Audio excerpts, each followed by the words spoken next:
A Quiet Place Day One is the newest installment into A Quiet Place franchise, directed by Michael Cernowski. The logline is as follows. A woman named Sam finds herself trapped in New York City during the early stages of an invasion by alien creatures with ultrasonic hearing. This film does a great job at making the story feel intimate, even though the scope of this film is much bigger than anything we've seen in the past two movies. This is achieved through many ways, such as the set design and camera work, but most importantly, it's achieved through the sound design. The sound design and score in these movies have always been great, as expected from a movie that relies so heavily on sound. More specifically, the lack of sound.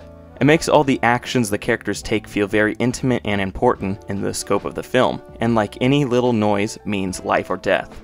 Our three main characters in this movie are pretty strong, although the character of Sam is much more developed than the character of Eric. I really like what they did with Sam's character and felt like it was an interesting and fresh take within this universe. I would have liked to see more out of Eric's character, who felt very one-note in comparison. The character of Frodo was amazing and one of the highlights of the film.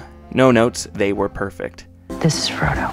Hi, Frodo. I met Nico and Schnitzel, the two cats that played Frodo in the film.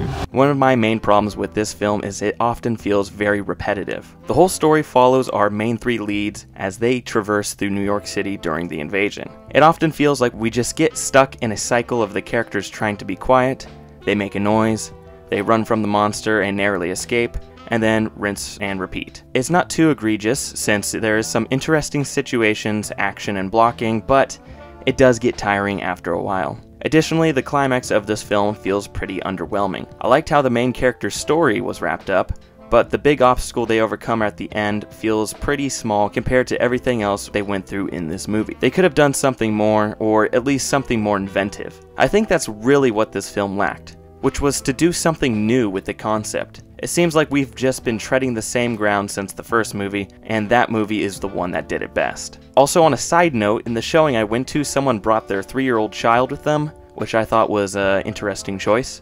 Overall, A Quiet Place Day One is a solid horror movie with a few great scares and good characters. It can get repetitive at parts and the climax is a bit undercooked, but it does offer some great character moments and very tense sound design. It's a pretty standard sequel and doesn't do anything too mind-blowing. I would like to see something more inventive from this franchise in the future, or it will start to get really boring really fast. If you see this movie, do not bring your 3-year-old child. They won't like it.